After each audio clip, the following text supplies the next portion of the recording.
combinamos que nesta semana, para aproveitar bem o tempo com o pregador, nos estudos da Palavra de Deus, nós não vamos ler, mas todos os irmãos da igreja conhecem, então devemos continuar orando por estas pessoas que estão nesta lista nossa. Nesta noite eu tinha firmado um contrato com o Julinho e a Yasmin, que está presente. Agora há pouco eu falei com ele estava indo da UPA para a Santa Casa, porque caiu massa no olho e os médicos da UPA achou que tem uma lesão e mandou para um oftalmologista para ver o que vai fazer. Então, à tarde eu falei com o Severo, a Isnei foi na consulta hoje, o médico a internou e pediu para ficar até as 10 horas hoje, pode alimentar, depois não mais, e amanhã de manhã deve passar por mais uma cirurgia, é a 6ª naquele joelho, e essa é a 3ª prótese que está ali. Então vamos continuar orando para que Deus possa abençoar, para que esta limpeza que vai fazer tudo, isso possa dar certo e não precise retirar esta prótese. Então vamos continuar orando por isso. A Tamires, que é a nora dos nossos irmãos, a Dilson e Débora, que está conosco, ela precisou ser internada ontem novamente, mas está passando melhor. Quanto ao coração e às pernas, o médico falou que está bem. Provavelmente o êmbolo que saiu às vezes do pulmão e está em um outro lugar.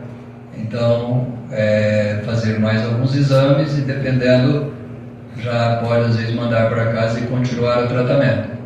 O Zé Antônio Madureira, que tem mais ou menos um problema semelhante, esteve internado há alguns dias e está conosco nesta noite, e a Maria Ângela e o Samuel também, que não estavam bem e estão conosco nesta noite. Eu estou pensando que seria isso, devemos continuar orando pelos nossos que têm problemas com enfermidade.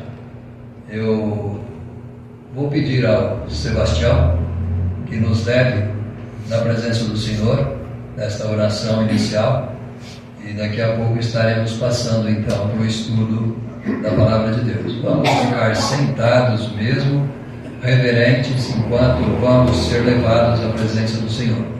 Oremos.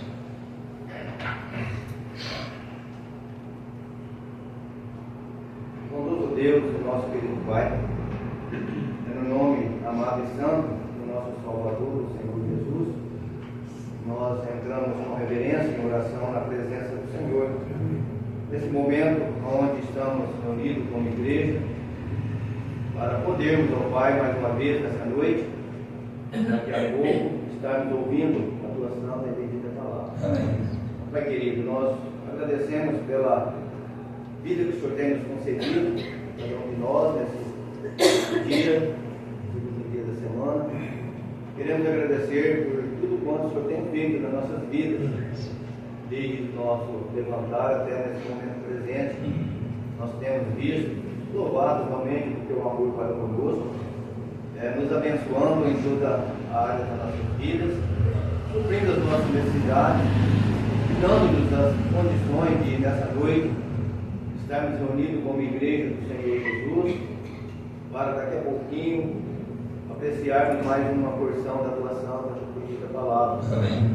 Nós agradecemos pelo nosso irmão Mateus, também a Débora, sua esposa, mas principalmente ao Pai por ele, pela responsabilidade que ele tem nesses dias dessa semana, dessa escola bíblica, onde ele tem o propósito de estar trazendo a Sua palavra nos nossos corações. Sabemos que o Senhor já tem colocado no seu coração o propósito dele estar trazendo essa palavra para nós. Realmente, Pai, nós possamos aprender muito nessa semana, possamos guardar em nossos corações e colocar em prática nas nossas vidas. Agradecemos pela saúde do nosso irmão e por tudo quanto o Senhor tem feito na vida dele, da sua esposa, dos filhos, da sua família, e principalmente na recuperação dele, na saúde. Temos orado por ele, para que realmente ele pudesse estar bem de saúde nesses dias, não só nesses dias, mas em todo momento da sua vida, ele possa realmente receber a boa mão do Senhor sobre a sua vida, principalmente no seu ministério, para que cada dia ele possa ser grandemente usado por Ti, ó Pai, para que ele possa realmente ser útil na obra do Senhor como ele é, e assim nós nos alegrarmos com ele nesses dias, vamos estar juntos aprendendo a Tua santa e bendita palavra. Nós queremos deixar todos que estão aqui diante do Senhor em oração, aqueles que não puderam, o Senhor sabe a necessidade, e o motivo de que eles não estão conosco, por problema de enfermidade, que o Senhor possa estar acudindo cada um de acordo com a Tua santa vontade. Amém. Para que, se for da Tua vontade, logo eles possam estar recuperados e tendo saúde realmente. Assim nós colocamos todos em oração na Tua santa presença. Amém. E assim seja conosco mais uma vez, nós pedimos, agradecendo pelo nosso irmão Zé Antônio, que está conosco no tratamento dele.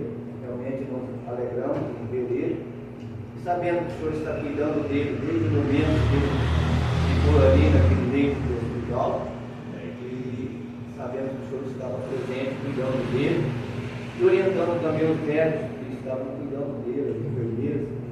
Agradecemos também que eu possa estar abençoando o nosso irmão, a sua família, Mariana, Samuelzinho, que o Senhor possa realmente estar suprindo a necessidade dos irmãos.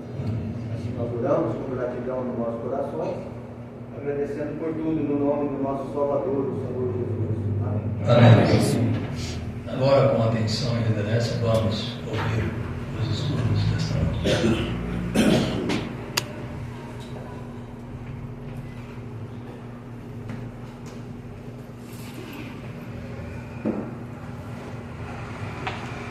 Boa noite, irmãos. Boa noite.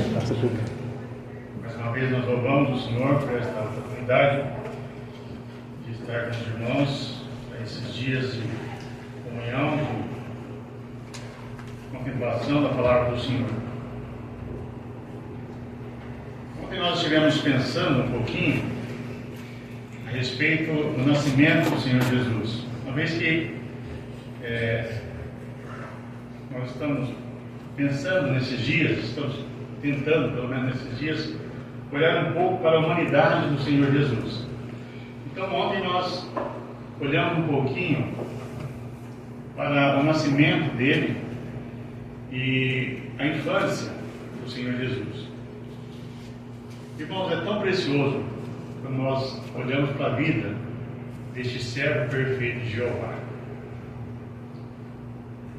Nós nos lembramos, por exemplo, antes de nós entrarmos no nosso assunto de hoje, em João capítulo 7, quando aqueles soldados dos fariseus e saduceus enviados para prender o Senhor Jesus, eles foram enviados com esse propósito. Soldados dos religiosos foram para prender o Senhor Jesus. E de repente esses soldados voltam sem o Senhor Jesus. E os fariseus, os saduceus, aqueles mestres de religião, perguntaram: por que não o trouxeste? E a resposta foi muito simples: ninguém jamais falou como este homem. Eu não sei que cena vocês imaginam na cabeça de vocês, mas eu imagino uma cena, e eu quero não estar errado em imaginar isso. O Senhor Jesus pregando e aqueles homens chegam, vamos esperar uma oportunidade, eles falam entre eles. Quando ele, nós, e de repente o Senhor continua pregando, e a atitude dentro deles muda, porque o coração deles de alguma forma é tocado por aquilo que o Senhor Jesus está falando. Um olha para o outro e fala: não dá. Como nós vamos levar esse homem? Como nós vamos fazer isso? Eles foram tocados por aquilo que o Senhor Jesus falava. Tão interessante isso, irmãos. E nós estivemos pensando ontem, né? Ontem à noite. Aonde ele estudou? Nós não temos registros nos evangelhos que o Senhor Jesus tenha frequentado uma escola rabínica formal dos dias dele, Gamaliel e outros que existiam. Mas quando nós chegamos também no capítulo 7 de João, aqueles mesmos fariseus que no final do capítulo mandaram os soldados prendê-lo, perguntaram a ele: de onde sabe tu estas letras sem tê-las estudado? Quando nós chegamos em Lucas capítulo 4 e o Senhor vai pregar em Nazaré, o relato que nós temos de Lucas é: e ficavam pasmados com as palavras, a palavra ali é maravilhados, né? E ficavam maravilhados com as palavras de graça que lhe saíam dos lábios. Irmãos, os dias que o Senhor Jesus Cristo esteve pregando aqui foram dias de oportunidade sem igual para a humanidade naquela época. Os céus estavam abertos de uma forma como nunca esteve. E quando nós chegamos no capítulo 6 de João, o próprio Senhor Jesus Cristo vai dizer assim: que todos serão ensinados por Deus. Por que eu estou ligando estes versículos? Porque, irmãos, nós não devemos nunca desprezar o estudo formal. É bom que as pessoas estudem, mas o que nós nunca, como crentes, deveríamos nos afastar é dos ensinos da palavra de Deus, genuínos da palavra de Deus. Nós temos em Ruth 2 conselhos maravilhosos que Boaz vai dar para Ruth, no capítulo 2, versos 8 e 9. Quando ela, casualmente, a palavra que é usada ali, entra no campo de Boaz e começa a colher. Então Boaz a conhece, chega para ela e diz uma coisa, duas melhor. Primeira, capítulo 8: ouve, filha minha, não vá colher a outra casa. Irmãos, às vezes nós temos visto colheitas em searas estranhas que trazem problemas, pensamentos diversos, abandono da palavra, coisas que vão penetrando, fazendo com que os dias que Paulo mencionou que os homens vão cercar-se de mestre, segundo a sua própria cobiça, vão se sentindo coceira nos seus ouvidos e recusar-se-ão dar ouvido à verdade, entregando-se às fábulas. Nós não gostaríamos de viver esses dias, mas nós estamos inseridos neles. Quando a base da palavra de Deus tem sido deixada. E Boaz falou assim para Ruth: não vá colher outro campo. No verso 8, ele dá outro conselho: quando tiverem sede, porque a sede pode chegar, o que você vai fazer? Bebe daquilo que os servos tiraram. Fique aqui, que eu providenciei, parafraseando o que ele disse, proteção para você. Irmãos, nós temos 2000 anos de bons escritos que os servos tiraram. E nós temos muita coisa por aí que não provém de servos. Nós temos que estar cuidado com aquilo que nós estamos bebendo na nossa sede. Tendo dito isso, nós vamos hoje, na permissão do Senhor, pensar um pouco na segunda experiência humana do Senhor Jesus, que é o batismo. Antes de nós lermos o texto, eu gostaria de citar Êxodo 25. Naquele capítulo, o Senhor vai dar uma lista de materiais que seriam trazidos para a construção do tabernáculo. Êxodo 25. E depois da lista de materiais, imediatamente ali pelo verso 9 ou 10 de Êxodo, deixa eu ver aqui para mim não errar, se é 9 ou se é 10. Deixa eu chegar aqui, isso, é verso 10. Está escrito assim: também farão uma arca de madeira de acácia, de 2 côvados e meio seu comprimento, 2 côvados e meio a largura e 1 côvado e meio ao... Verso 11: de ouro puro a cobrirás por dentro e por fora. A cobrirás e farás sobre ela uma bordadura de ouro ao redor. Bom, vamos ficar só com esses 2 versículos, apenas para pensar no aspecto da pessoa do Senhor Jesus. Ali Moisés está recebendo diretamente do Senhor não só as medidas, os materiais que deveriam ser usados, as medidas dos utensílios, a construção do tabernáculo em si, mas o primeiro objeto, a primeira preocupação é com a arca. Se nós fôssemos construir o tabernáculo, irmãos, talvez nós faríamos diferente. Moisés, você vai fazer assim o alicerce, essa medida e tal, a capa, porque nós começamos assim a nossa capa, né? Nós não vamos lá comprar um guarda-roupa, depois não, agora não. Começamos no contrário. Mas o Senhor vai se preocupar com aquilo que é o centro do tabernáculo, a arca. A pessoa do Senhor Jesus é o que ela representa. E a tampa da arca, que é chamada de propiciatório, a obra do Senhor Jesus. Um feito sob medida para o outro. Mas há 2 detalhes ali que nós vamos apenas pegar para nós avançarmos no nosso pensamento de hoje. Moisés vai dar as medidas e ele vai dizer assim: esta arca, ela deve ser feita de madeira de acácia. A madeira fala exatamente da humanidade do Senhor Jesus. Ele era homem, perfeitamente homem e perfeitamente Deus. Então, a madeira de acácia, ela fala da natureza humana por causa dos detalhes dessa madeira. E ela fala não só da natureza humana do Senhor Jesus, mas também da nossa. Mas no caso da arca, da natureza humana do Senhor Jesus. E nós observamos que Moisés vai receber uma ordem do Senhor.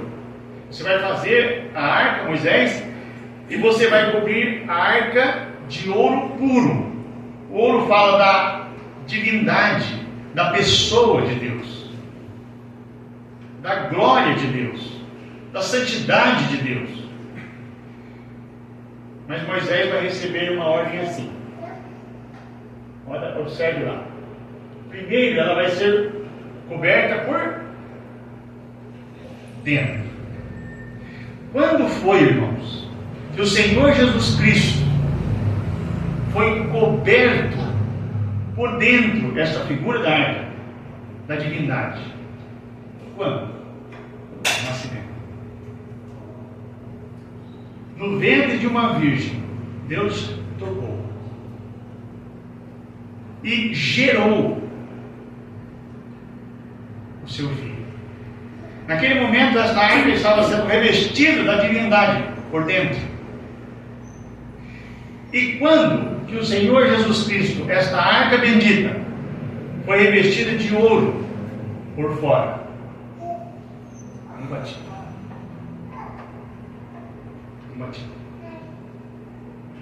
Então, passaram-se 30 anos, conforme nós vemos no Evangelho de Lucas. E Deus agora tem diante de si o homem perfeito, o varão aprovado. Então nós vamos ver alguns detalhes. Eu gostaria que nós lêssemos primeiro Mateus 3.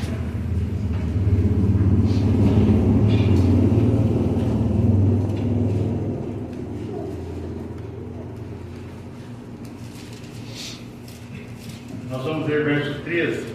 Mateus 3 e 13.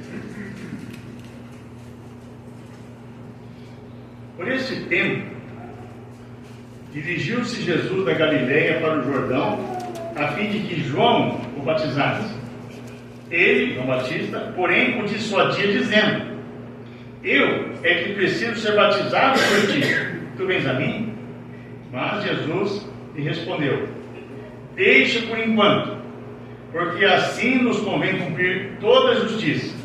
Então ele o admitiu. Batizado Jesus, saiu logo da água, e eis que lhes abriram os céus, e viu o Espírito de Deus descendo como pomba, vindo sobre ele. E eis uma voz do céu que dizia: este é o meu Filho amado, em quem me comprazo. Vamos ler o relato de Marcos, no capítulo 1. É um relato bem curto de Marcos, no capítulo 1.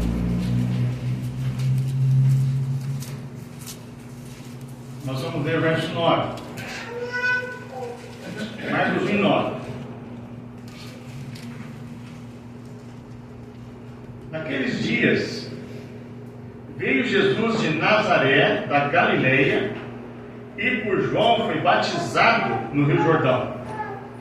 Logo ao sair da água, acredito que nós notamos que tanto Mateus quanto Marcos usam essa expressão, logo ao sair da água, viu os céus rasgarem-se. Só Marcos usa essa expressão. E o Espírito descendo como pomba sobre ele. Então foi ouvida uma voz dos céus: tu és meu Filho amado, em ti me comprazo. Rapidamente também, o relato de Lucas, no capítulo 3.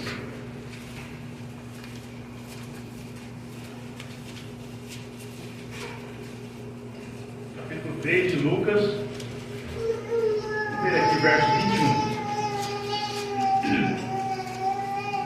E aconteceu que, ao ser todo o povo batizado, observe esse detalhe aqui também, ao ser todo o povo batizado, também o foi Jesus.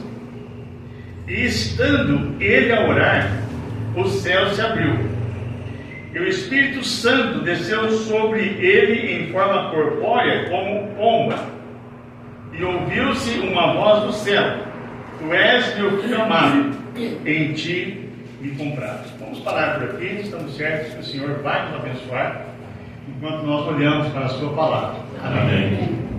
Nós vamos deixar o relato de João, não por ser menos importante nunca, mas apenas para nós avançarmos um pouco. Nós temos uma expressão usada por Mateus por este tempo e usada por Marcos naqueles dias.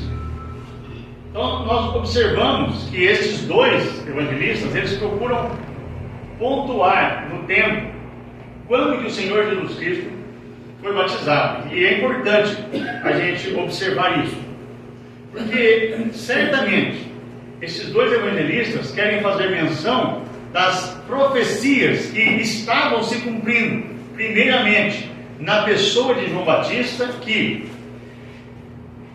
apesar de um ministério curto, de aproximadamente 18 meses, apenas um ano e meio, quando o seu ministério, quando ele começou a pregar, aproximadamente aos 6 meses, foi que ele batizou o Senhor Jesus, aproximadamente. Foi que ele batizou o Senhor Jesus. Então o seu ministério tinha 6 meses por ali, quando ele batizou o Senhor Jesus. Então estes dois evangelistas, tanto Mateus quanto Marcos, eles procuram pontuar isso. Então eles usam essa expressão: naqueles dias, Marcos, e por este tempo, Mateus vai dizer isso. Então eles estão falando a respeito do cumprimento das profecias na pessoa de João Batista. E eu quero olhar apenas para uma dessas profecias, de forma bem rápida, no capítulo 1 de Lucas. Nas demais eu vou citar apenas. Verso 13. O anjo falando a Zacarias: Disse-lhe, porém, o anjo: Zacarias, pai de João Batista, não temas, porque a tua oração foi ouvida. Irmãos, eu preciso parar aqui rapidamente, porque nós passamos por este texto. Acredito que muitas vezes nós já passamos de forma rápida, mas você já se perguntou qual a oração que Zacarias fazia? Ou no que consistia a oração dele? Porque agora vem o anjo e fala: Zacarias, a tua oração foi ouvida. Mas não nos é dito explicitamente, claro, nos é dito, mas não explicitamente, o que Zacarias orava, o que ele pedia. Vamos seguir para a gente tentar descobrir. Isabel, tua mulher, te dará um filho. Isabel, tua mulher, te dará à luz um filho, a quem darás o nome de João. Irmãos, se nós olharmos um pouquinho mais de perto os dias que Zacarias e Isabel viviam, nós vamos voltar um pouco para Malaquias capítulo 4, e nós vamos perceber que havia um remanescente de judeus que aguardavam a vinda do Messias. Quando nós vemos uma expressão que é comum, 400 anos de silêncio, do final de Malaquias até o início do Novo Testamento, talvez não seja bem assim, porque Paulo vai dizer em Atos capítulo 14 que Deus nunca ficou sem testemunho. Então, Deus não fechou a boca e só voltou a falar depois de 400 anos. É claro que não. Nós não temos registro de profecias de homens de Deus se levantando nesse período, mas existia com certeza um remanescente de judeus que oravam pela vinda do Messias. Aquilo pelo qual nós oramos hoje, Maranata, ora, vem Senhor Jesus. Eles aguardavam e oravam por isso também, de uma forma diferente, para governar, não tinham talvez uma visão que nós temos hoje, conhecimento, não tinham o Novo Testamento que nós temos hoje. Mas irmãos, existiam, sim, servos de Deus fiéis. Então nós podemos deduzir que Zacarias orava pela vinda do Messias. Porque se eles aguardavam, e eles tinham em mente isso, o Messias poderia nascer em qualquer família. Agora, o que Deus lhe dá? O verso 14. Em ti, eu vou ler só o 15. Pois ele, falando de João Batista, será grande diante do Senhor. E ele realmente foi grande, não diante dos homens, mas diante do Senhor. E quando você lê, por exemplo, voltando a Malaquias capítulo 4, versos 6 e 7, os dois últimos versículos do Velho Testamento: eis que vos enviarei o profeta Elias antes que venha o grande e terrível dia do Senhor. Ele converterá o coração dos pais aos filhos e o coração dos filhos aos pais, para que eu não venha e fira a terra com maldição. Quando o Senhor Jesus Cristo vai falar a respeito de João Batista, Lucas 7, Mateus 11, ele vai falar assim: eis que Elias já veio. Então ele foi grande diante de Deus. João Batista foi grande diante de Deus. Embora quando nós olhamos a relação dele diante dos homens, ele era quase um João Ninguém. Expressão bem popular nossa. Mas ele era grande diante de Deus. De formas que, sim, a oração de Zacarias, para que Deus, de alguma forma, antecipasse, manifestasse o reino, foi conseguido. E ele foi o precursor do Senhor Jesus. Então, vamos avançar um pouco, vamos para capítulo 3 de Lucas, para nós olharmos a respeito dos dias que João Batista começa o seu ministério.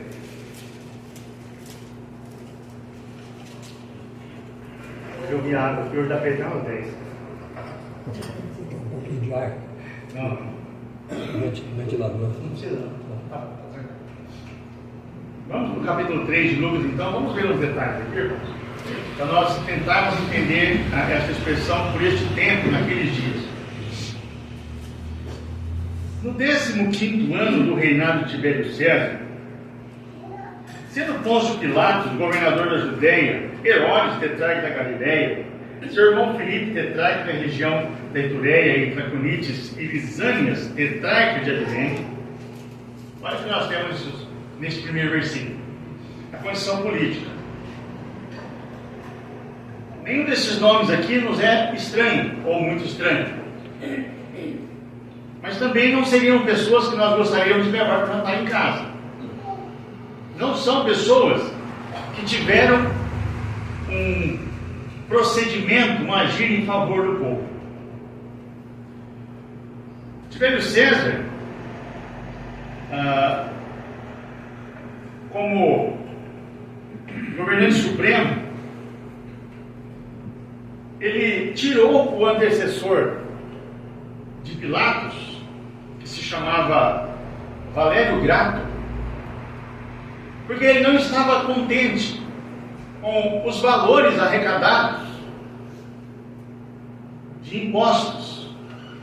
E quando nós pensamos, irmãos, de valores de impostos, na permissão do Senhor, nós vamos olhar isso um outro dia, quando nós chegarmos mais para frente, nós vamos perceber que Israel era uma fonte de lucro para Roma, no que diz respeito a impostos. Então, Valêrio Grato, que governou de 15 a 26, é tirado. E Pôncio Pilatos é colocado. Pôncio Pilatos, ele era chefe da cavalaria, não era alguém totalmente preparado. Mas tinha um detalhe. Ele governava com pulso forte. Ele era um homem rude, áspero, duro nas suas decisões. Depois nós temos os outros ali, né? Herodes, tetrarca da Galileia, seu irmão Filipe, tetrarca da região da Itureia e Traconites, e Lisânias, tetrarca de Abilene, todos parentes. Parece que soa familiar isso para a gente, né? Mas eram todos ali parentes.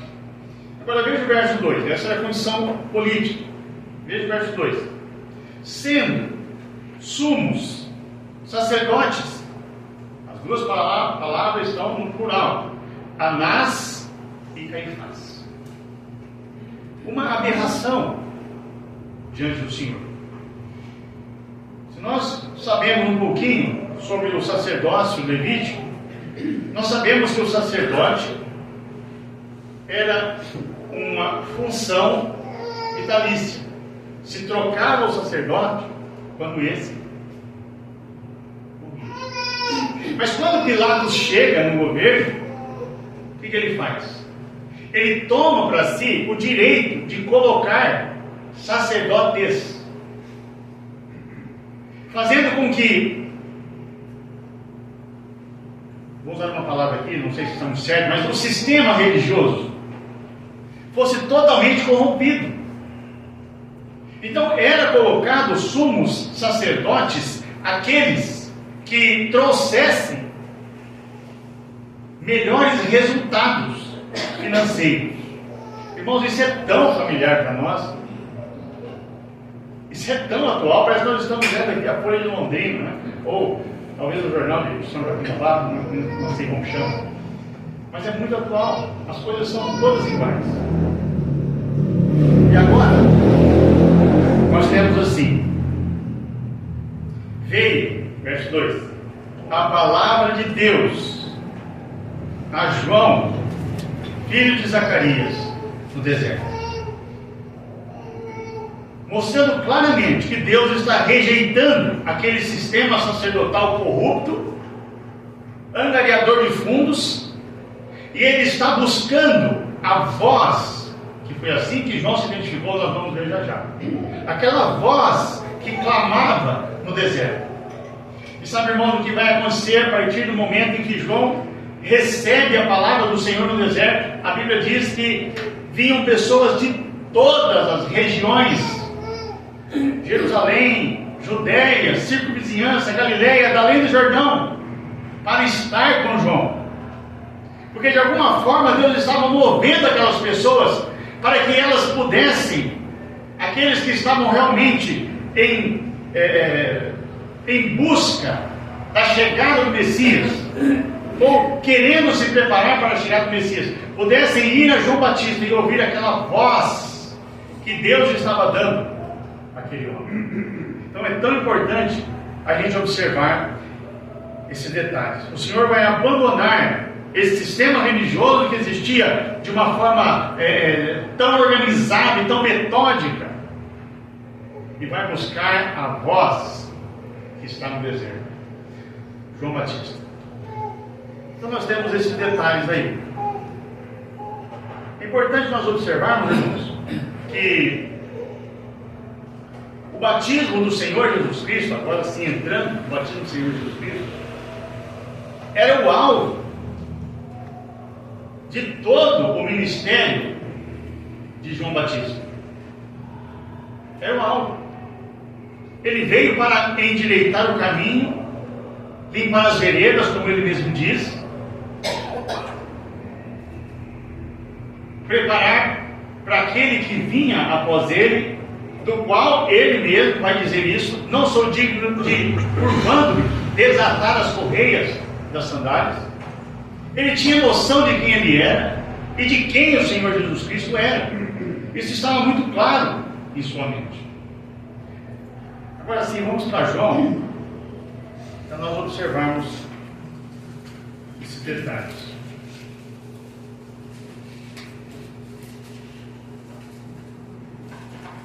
Capítulo 1 do Evangelho de João.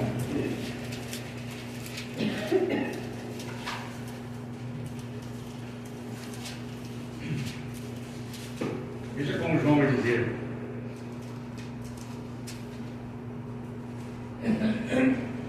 Vou ler alguns versos aqui, pulados, né? Para a gente não se prender muito. Vamos ler o verso 29, João 1, 29. No dia seguinte, viu João a Jesus que vinha para ele e disse: Eis o Cordeiro de Deus que tira o pecado do mundo. É a favor deste, de quem eu disse: após mim vem um varão que tem a primazia ou a preeminência, porque já existia antes de mim. Verso 31. Eu não o conhecia. João Batista não sabia quem ele era. Ele vai repetir isso no verso 33. Eu não o conhecia. Irmãos, é tão interessante nós observarmos que ambos tinham quase a mesma idade. 6 meses de diferença. E eles nunca se encontraram. João vai dizer: eu não o conhecia 2 vezes. Quando nós lemos, só abrindo um parênteses aqui, que Maria foi visitar Isabel. Lucas 2. Maria trazia o Senhor Jesus no ventre. Isabel tinha João Batista no ventre. E a Bíblia diz uma coisa tão interessante, que a criança, João Batista, tremeu quando o Salvador se aproximou dele. E nos é dito ali por Lucas que Isabel ficou cheia do Espírito Santo. Olha que coisa linda. Então esse foi o primeiro contato deles, se a gente pode usar essa expressão. E depois, no batismo. Então, o relato de João segue dizendo assim, verso 35. No dia seguinte, estava João outra vez na companhia de 2 dos seus discípulos, e vendo Jesus passar, disse: Eis o Cordeiro de Deus. Os 2 discípulos, ouvindo isso, seguiam a Jesus. Observe que João vai testemunhar firmemente por ele. Ele é o Cordeiro de Deus. Este é a favor de quem eu disse, verso 30. É ele. Ele é o Cordeiro de Deus. Agora veja o que ele dizia dele mesmo. Volta um pouquinho para o verso 19. João ainda.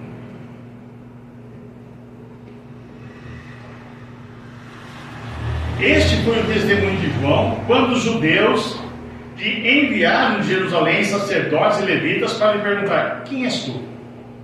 Observe que nesta altura dos acontecimentos, o ministério de João Batista já estava incomodando levitas e sacerdotes, que mandaram uma comitiva falar com ele e perguntaram: quem é você? Então propuseram, fizeram algumas propostas para ele. Você é o Cristo? Ele falou: não sou. Quem és, pois? Elias? Também não. Profeta? Também não. Declara-nos, pois, quem é você? Nós temos que dar respostas àqueles que nos enviaram. O que você diz a respeito de ti mesmo? Quem é você? O que ele falou? Eu sou vós. Irmãos, ele podia ter dito tanta coisa. Lembra de Zacarias? Lembra? Isabel? Aquele profeta? Aquele sacerdote? Eu sou filho dele. Eu, João Batista, sou uma pessoa importante. Eu fui prometido por Deus no Velho Testamento. Nada disso, irmãos. Nada disso. Eu sou vós. Nem o nome dele ele falou. Podia falar: eu sou João, moro na rua tal, número tal, apartamento tal, casa tal. Nada disso. Eu sou vós. Só isso. Quando nós chegamos no capítulo 3 deste mesmo Evangelho, verso 28. Vós mesmos sois testemunhas do que vos disse, eu não sou o Cristo. João 3, 28. Mas fui enviado como seu precursor. Olha o que ele diz no verso 29. Quem tem a noiva, a noiva é dele. Eu sou apenas o amigo do noivo, que está presente, ouve a voz do noivo, se regozija. Isso já se cumpriu, esse prazer, essa alegria já se cumpriu em mim. Ele sabia, irmãos, que a missão dele, no que diz respeito ao seu ministério, já havia se cumprido. Que testemunho lindo é o desse homem. Pois bem, agora, como era administrado, como era feito o batismo de João Batista?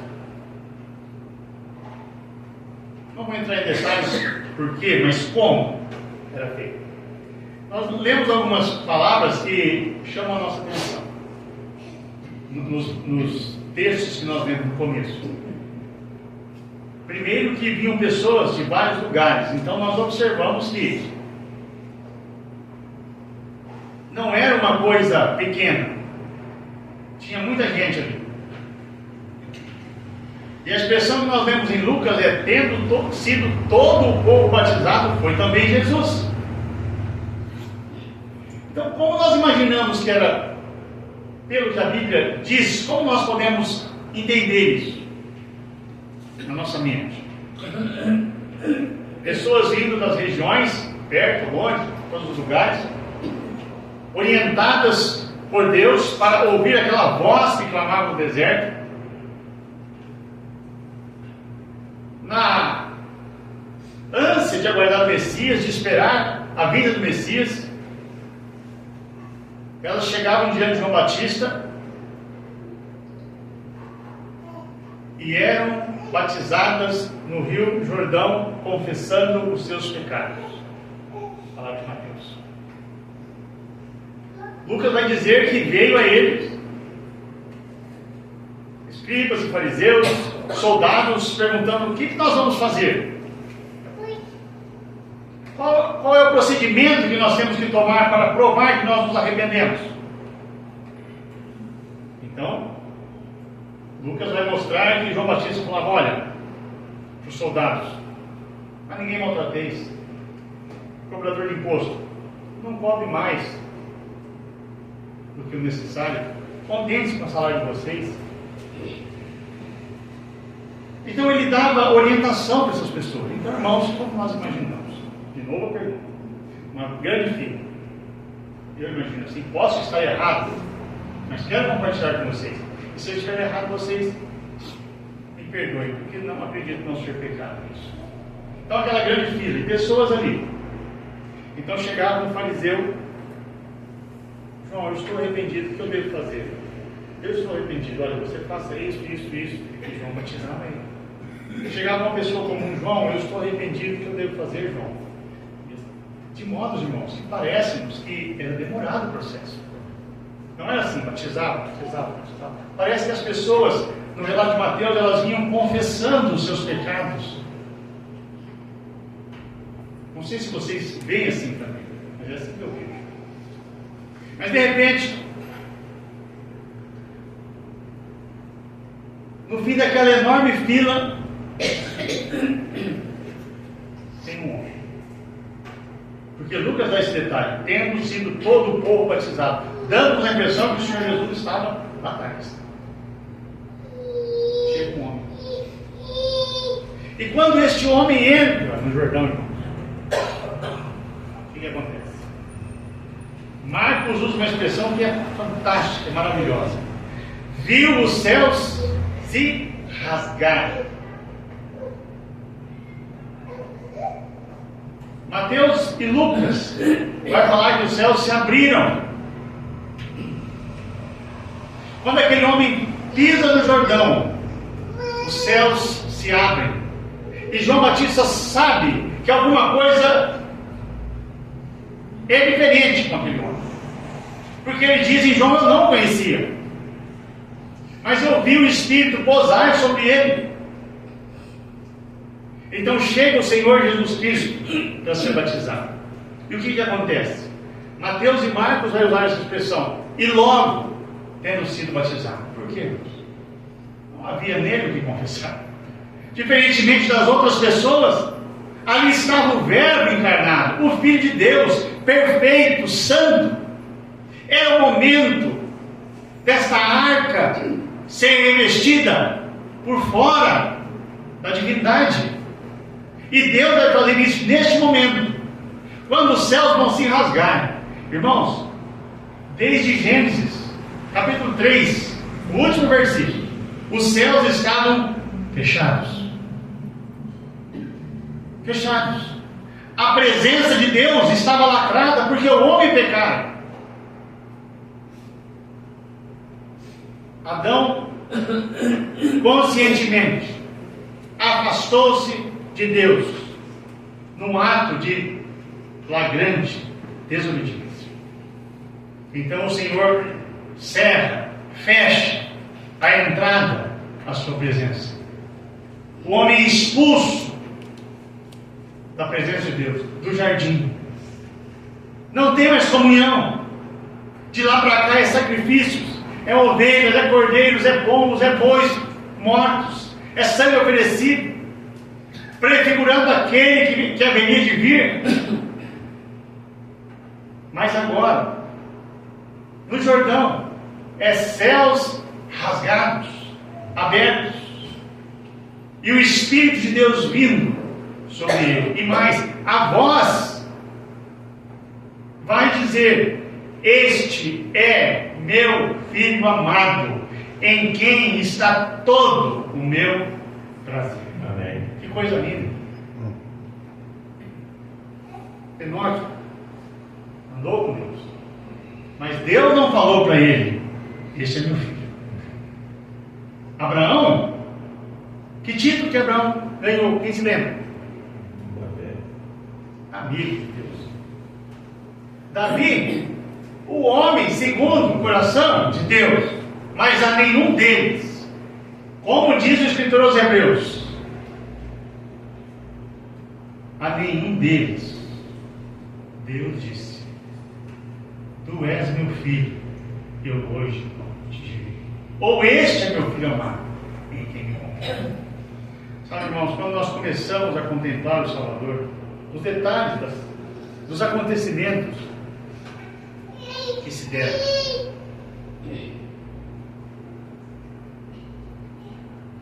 é quase difícil nós não nos emocionar com esta pessoa maravilhosa. Alguém uma vez estava pregando e ele estava falando sobre grandes nomes. Pense aí na sua cabeça um grande nome. Irmãos que já passaram por nós, que não estão mais aqui, mas que são saudosos e são caros para nós. Pense no nome. E eles pensaram. Aí aquele irmão que estava pregando disse assim: imagine se aquele irmão agora entrar por aquela porta. O que nós faríamos? Então aqueles que estavam ouvindo disseram: nós ficaríamos de pé, em reverência, em respeito a ele. Ok. Mas se o Salvador entrasse por aquela porta? E se hoje ele entrasse por ali, irmãos? Nós ficaríamos de joelhos e não de pé, diante da majestade da pessoa que é o nosso amado Salvador. Não é verdade? Nós nos prostraríamos com o rosto no pó, os nossos joelhos no chão, devido à grandiosidade da pessoa do Senhor Jesus Cristo. Amém. Mas, irmãos, por 3 vezes ele vai receber esta palavra: este é meu filho amado, em quem confio. Se nós formos olhar de forma um pouco mais cuidadosa para essas ocasiões, nós vamos perceber que esta foi a primeira vez, o batismo. Nós vamos perceber que a segunda vez, Lucas 9, Marcos 9, Mateus 17, transfiguração. E nós vamos, há 6 meses, do Calvário. 6 meses do Calvário. E a última vez, há 6 dias do Calvário, em Jerusalém, em João 12. De forma que o Pai vai confirmar em cada uma das etapas da vida deste servo perfeito este revestimento da divindade. Então é muito importante nós pensarmos nisso, sabe? Eu espero que todos nós nesta noite, todos nós que adentramos aquela porta, já tenhamos uma experiência de salvação com o Senhor Jesus. Ou seja, já tenha acontecido conosco aquele dia quando nós ouvimos o Evangelho, ouvimos a mensagem que João Batista pregava: arrependei-vos. A mesma mensagem que o Senhor Jesus Cristo pregava, Mateus 4,17, arrependei-vos. A mesma mensagem apostólica em Atos capítulo 3, arrependei-vos. Queira Deus que todos nós aqui já tenhamos passado pelo arrependimento dos nossos pecados e já tenhamos uma experiência de salvação com o Senhor Jesus. Se esse dia não aconteceu contigo ainda, saiba que ainda hoje os céus estão abertos para você. A presença de Deus pode ser uma realidade na sua vida. O Salvador quer te salvar, porque foi para isso que ele veio, buscar e salvar o que se havia perdido. Amém. Se não teve essa experiência, hoje é tempo. Abra o seu coração para o Salvador. Receba. Receba. Vamos parar por aqui. Vamos irmãos. Na permissão do Senhor, amanhã nós vamos dar mais um passo das experiências humanas da vida do Senhor. Amém. Amém.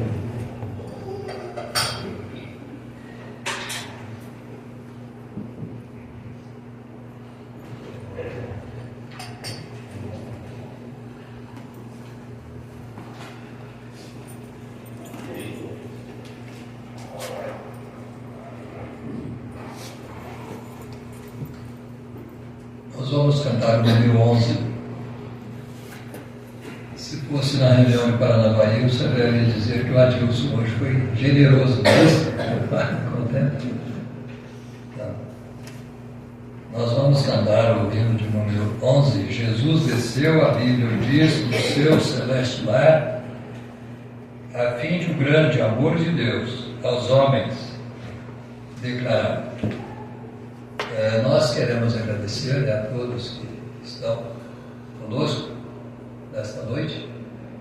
E terminando aqui, espero que todos cheguem ali no fundo para conversar um pouquinho e tomar um chá, alguma coisinha nesse sentido.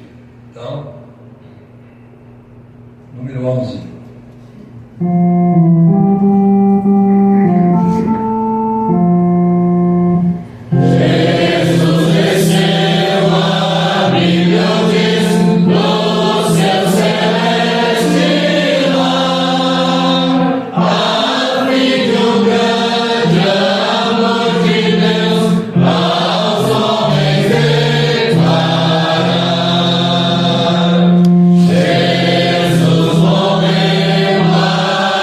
Não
para mais uma reunião de estudo da Palavra de Deus. Nós agradecemos a todos que estão conosco nesta noite e damos graças a Deus por alguns que esteve, no caso do José Antônio, até hospitalizado, e está conosco. Então nós agradecemos realmente a todos. Eu vou pedir ao Joel para que termine com a palavra de oração, lembrando que ontem eu falei com o Nigel. Ele disse que ele e eu disse está um pouco melhor, mas tomando bastante remédio. O Nigel tem um problema em alguns dos pulmões e com facilidade ele tem pneumonia. Então eles foram daqui e já chegaram lá não passando bem. E a Meg foi com eles, agora está na terra dos pais dela. Então, nós devemos continuar lembrando deles. E o Joel, terminando a oração, dê graças pelo que deverá ser servido ali no fundo. Oremos. Se alguém quiser ficar em pé, eu não convido sempre para ficar em pé, porque alguém já me disse, eu às vezes não aguento e fico com vergonha dos outros levantarem e eu não levantar. Se alguém tem algum problema e não pode levantar, não levante só porque está com vergonha e não está, às vezes, tendo condições de levantar. Mas aqueles que puderem, vamos ficar em pé quando vamos ser levados à presença do Senhor.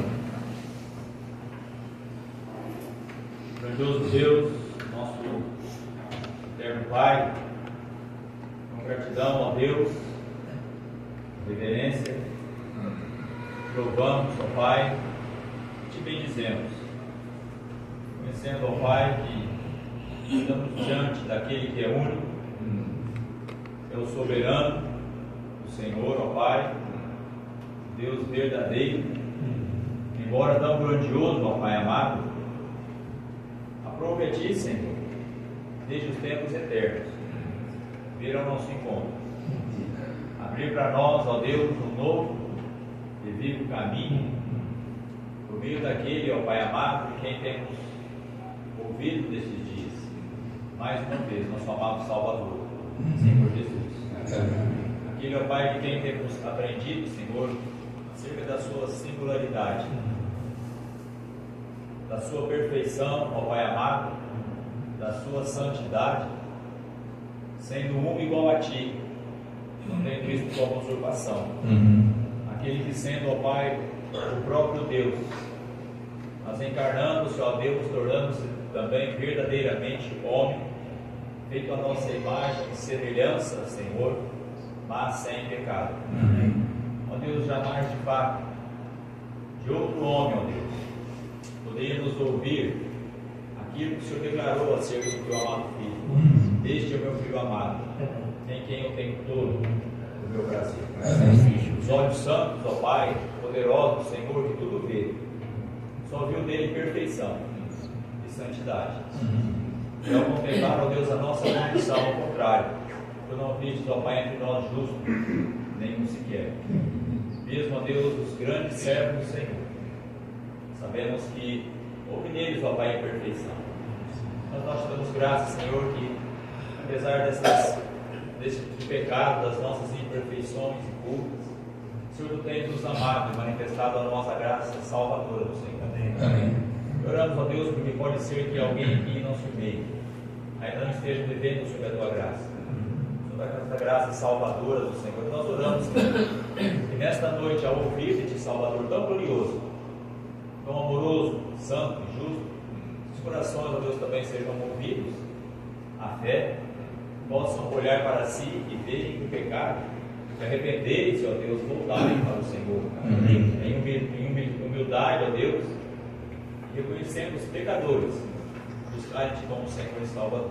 Amém. Que possam hoje começar uma nova vida em Cristo Jesus. Amém. É isso que Tu queres.